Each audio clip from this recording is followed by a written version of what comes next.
Hello students, आज हम गद्य खंड के पाठ 2 रॉबर्ट नर्सिंग होम का अध्ययन करेंगे। रॉबर्ट नर्सिंग होम पाठ कन्हैयालाल मिश्र प्रभाकर द्वारा रचित है। इसकी जीवनी का हम पूर्व के वीडियो में अध्ययन कर चुके हैं। यह एक इनके द्वारा रचित एक रिपोर्टाज है। रिपोर्टाज क्या है, किसे कहते हैं? रिपोर्टाज एक गद्य विधा है, नई गद्य विधा है।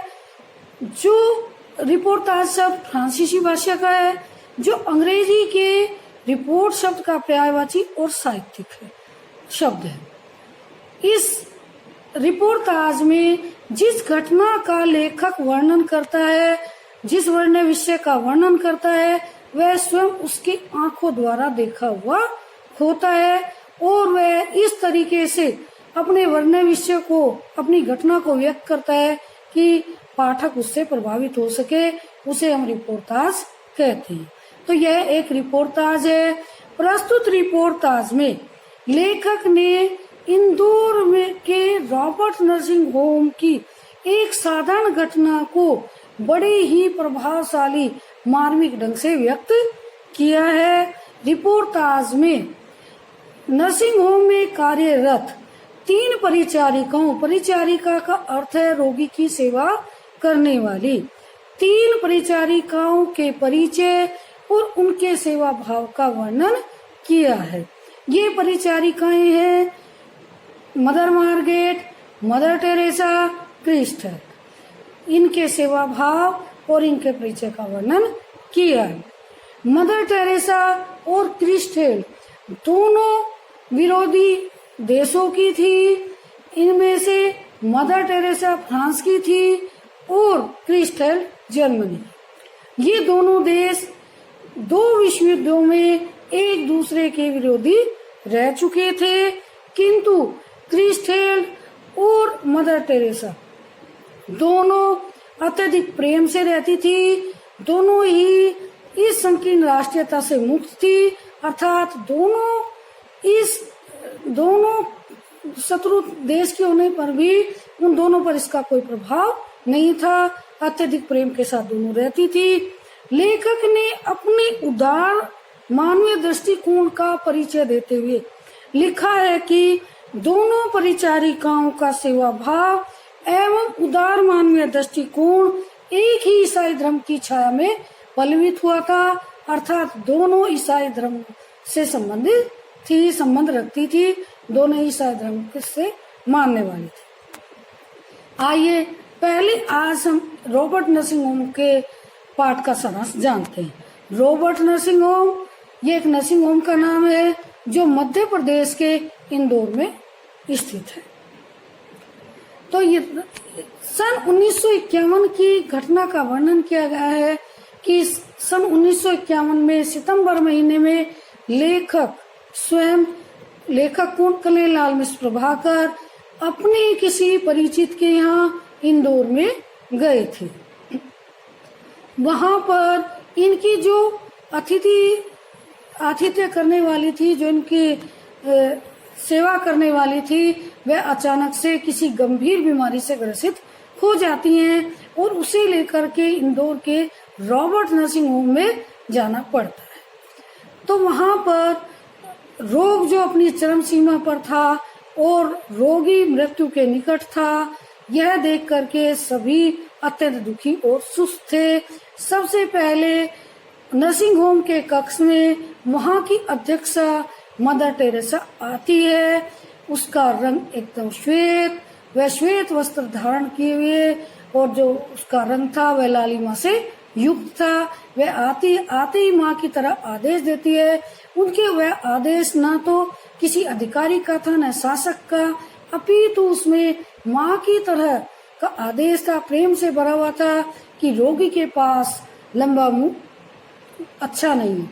लंबा मुंह से अर्थ होता है उदास चेहरा अच्छा नहीं होता। उनके कहने का भाव था कि इससे रोगी को अपने रोग की गंभीरता का आभास हो जाता है और उसका आत्मविश्वास, रोग ठीक होने की क्षमता जो है वो कम हो जाती है। अतः रोगी के पास कभी लंबा मुंह नहीं रहता। वह आदेश एक माँ की तरह था, किसी शासक का नहीं था। उन्होंने आते ही अपने श्वेत हाथों से रोगी के गालों को थपथपाया उसके अत्यधिक प्रेम के साथ। इससे रोगी के अंदर भी एक ठीक होने की एक उम्मीद जागृत हुई। और हम सबका जो हम इतने अत्यधिक दुखी थे, वो सबका जो उदास चेहरा था, वो वहाँ की उदासी कुछ कम हुई। और तभी डॉक्टर आता है और वह भी कहते हैं, वह देखते ही कहती है कि देखो तुम्हारा रोगी हंस रहा है। यह देखकर यह सुनकर के डॉक्टर कहता है कि तुम जो हंसी जो बिखेरती हो, अर्थात जैसे मानो उसने स्वयं मदर टेरेसा का परिचय दे दिया हो कि वे हमेशा उनको देख करके, उनके व्यवहार से, उनकी मधुर वाणी के कारण रोगी का आधा रोग पहले ही ठीक हो जाता है। अब इसके तीसरे पहर में एक क्रिस्टल जो जर्मनी की थी, वह मदर टेरेसा के साथ आती है। उसके हाथ में थर्मामीटर था। उसकी सुंदरता का, उसके आकर्षक व्यक्तित्व का वर्णन करते हुए लेखक कहता है कि वह इतनी आकर्षक और सुंदर थी कि मानो विधाता ने स्वयं दूध को चांदनी में मिला करके मानो उसका रंग बनाया हो। वह ऐसी लग रही थी। वह उसके पिता जर्मनी में प्रिंसिपल थे और वह 5 वर्षों के लिए भारत में आई थी। उसका भी मानो रोगियों की सेवा करना ही मानो उसके जीवन का उद्देश्य था। लेखक कहता है कि मैंने उस क्रिस्टल के चले जाने पर मदर टेरेसा से कहा कि तुम दोनों विरोधी देशों की होकर भी इतने प्रेम के साथ रहती हो, तो वे दोनों तो मदर टेरेसा कहती है वह भी ईश्वर के लिए काम करती है, मैं भी, हम दोनों का काम करने का उद्देश्य एक ही है। अतः हम दोनों को इस बात का कोई प्रभाव नहीं पड़ता। क्रिस्टल जो है वह तीनों भाषाएं बोलती थी।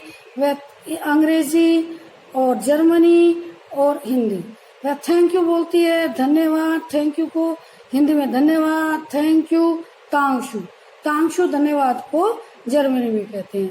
तीसरी वहां की नर्स परिचारिका थी मदर मार्गरेट, जो सबसे बूढ़ी थी, सबसे अधिक आयु की थी और उसका कद नाटा था। उसे गुड़िया भी कह दे तो उसमें कोई अतिशोक्ति नहीं होगी, लेकिन एकदम श्वेत वर्ण। वह जितनी अधिक बूढ़ी थी उतनी अधिक चुस्त थी और उत्साह से युक्त थी।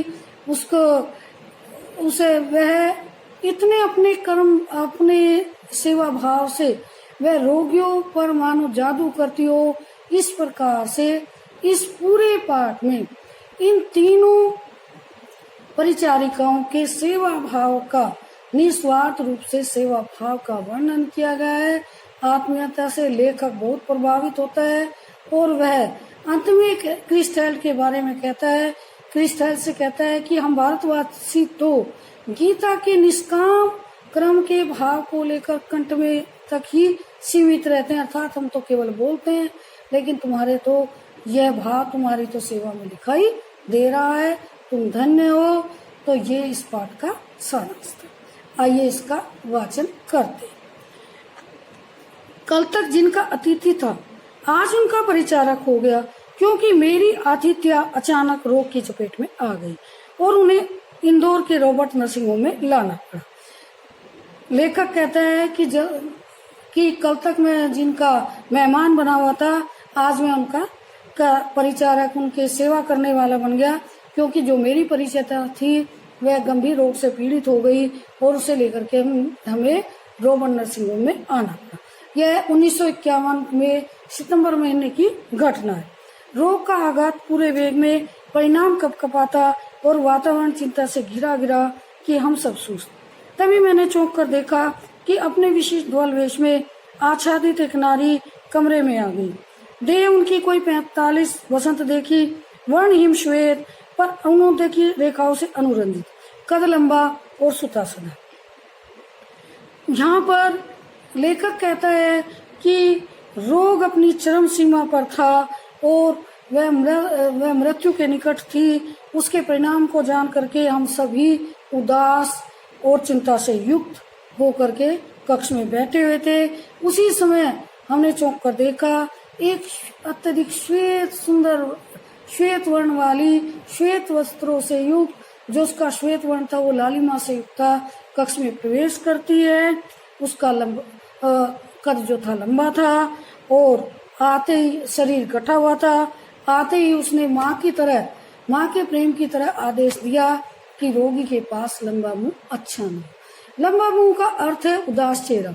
उसके कहने का भाव यह था कि यदि रोगी के पास उदास चेहरा लेकर रहते हैं तो इससे रोगी को अपने रोग की गंभीरता का आभास हो जाता है और उसकी रोगों से लड़ने की जो आत्मशक्ति है वह कम हो जाती है, वह निराश हो जाता है। इसलिए रोगी के पास लंबा मुंह अच्छा नहीं। यह आदेश उनका किसी शासक का, किसी अधिकारी का नहीं, अपितु एक माँ के प्रेम की तरह, एक माँ की डांट की तरह ही था। तो हाँ, वह माँ ही थी। होम की अध्यक्ष मदर टेरेसा, वह इस नर्सिंग होम की अध्यक्षा थी मदर टेरेसा। मातृभूमि जिसकी फ्रांस, वह फ्रांस की रहने वाली थी और उसकी कर्मभूमि अर्थात उसके बाद का वह 20 वर्षों से भारत में ही कार्य कर रही थी। उभरती तरुणाई से उम्र के ढलाव तक रोगियों की सेवा में लवलीन, यही काम, यही धाम, यही राग, यही चाह, बस यही कि रोगियों की सेवा करना ही उनके जीवन का मानो परम उद्देश्य, यही उनका प्रेम, सब कुछ यही उनकी रुचि, सब कुछ मानो यही था। उन्हें देखकर ऐसा ही प्रतीत हो रहा था। उन्होंने रोगी के दोनों मलान कपोल अपने चांदी चर्चित हाथों से थपथपाए तो उसके सूखे अधरों पर चांदी की एक रेखा खिंच आई और मुझे लगा कि वातावरण का भार कुछ कम हो गया। उसने आते ही अपने दोनों हाथों से अत्यधिक प्रेम के साथ रोगी के मुरझाए हुए गालों को सहलाया, थपथपाया और उससे ऐसा लगा रोगी के मुख पर एक प्रसन्नता की लहर सी दौड़ आई। उसके मुरझाए होठों पर एक चेतना जागृत हुई। उससे हम सबको हमारा जो भार था दुख का वह बहुत कम हो गया, जैसे कि उसे कोई गंभीर बीमारी ही नहीं हो।